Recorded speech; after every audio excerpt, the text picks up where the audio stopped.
Peugeot's success after the Second World War depended on its medium-sized model, the 203. Times were hard.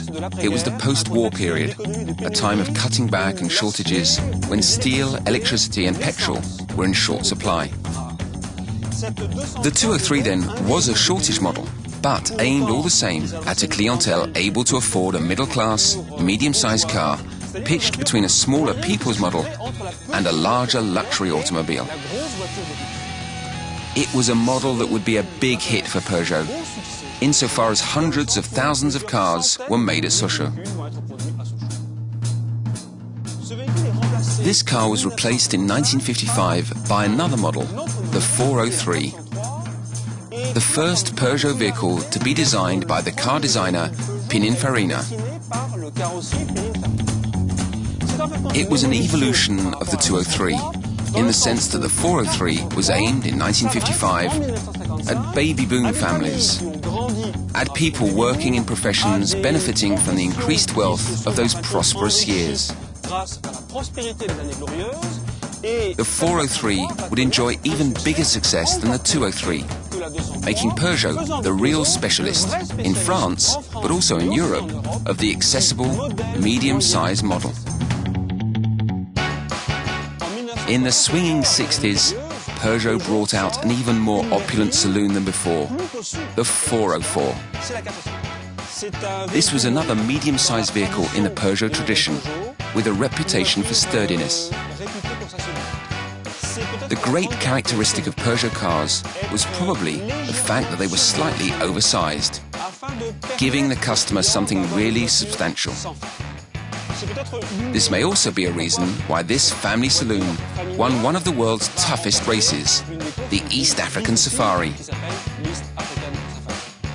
The same race was later won by the 504, the successor to the 404.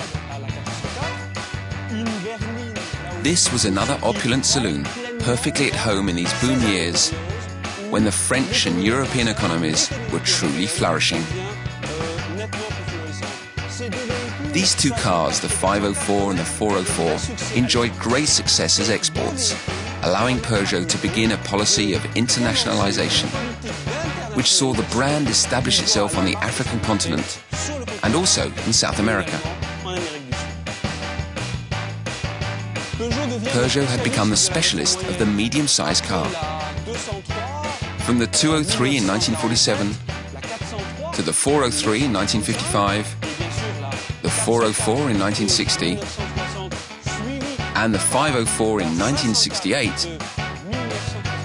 Peugeot had gone from 7 horsepower to 8, 9, and 11.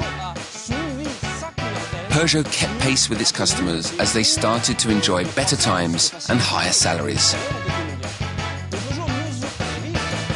But Peugeot quickly understood that the middle classes are diverse and varied, and realized that having encouraged these classes to buy superior vehicles, a new medium-sized car, slightly more down-market, was now needed.